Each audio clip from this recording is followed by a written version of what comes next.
என்னடா உன் உடம்புக்கு? அதையே கேக்குறீங்க? வியாதி என்னன்னு தெரிஞ்சாதானே வைத்தியம் பார்க்க முடியும். தீராத வயிற்று வலி. தீராத வயிற்று வலின்னு உனக்கே தெரிஞ்சு போச்சா?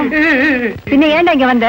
ஐயோ பாட்டி, உங்க கைப்பட்டா தீராத வயிற்று வலி எல்லாம் தீரும்னு சொல்றாங்களே, என் வயிற்று வலியை தீரு பாட்டி. அப்படியா? கையெடு. அம்மா.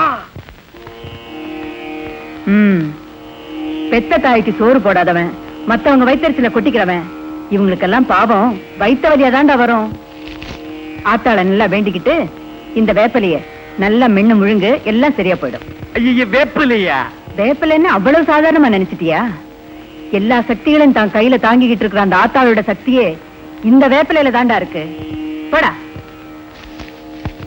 பாட்டி பாட்டி. வாமராணி, என்ன விஷயம்? உனக்கு என்ன உடம்புக்கு? எனக்கு ஒண்ணு இல்ல பாட்டி, உங்க பேத்தி சிவகாமி அக்காவை கையோட அழைச்சிட்டு போக வந்தேன். அப்படியா? கொஞ்சம் சிவகாமி. என்ன பாட்டி, என்ன எதுக்கா கூப்பிட்ட? அவளையே கேளு. அடவே ராணியா, நீ எப்ப வந்த? இப்பதான் வந்தேன். கொஞ்சம் வாயே. என்ன பொண்ணு பார்க்க மாப்பிள்ளை வீட்டாருங்க வராங்க, அதான் எனக்கு பயமா இருக்கு. நீ கொஞ்சம் வாயேக்கா. உன்னைத்தானே பொண்ணு பார்க்க வர்றாங்க, அவளை ஏன் கூப்பிடுற? சிவகாமி அக்கா கூட இருந்தா எனக்கு கொஞ்சம் தைரியமா இருக்கும் பாட்டி.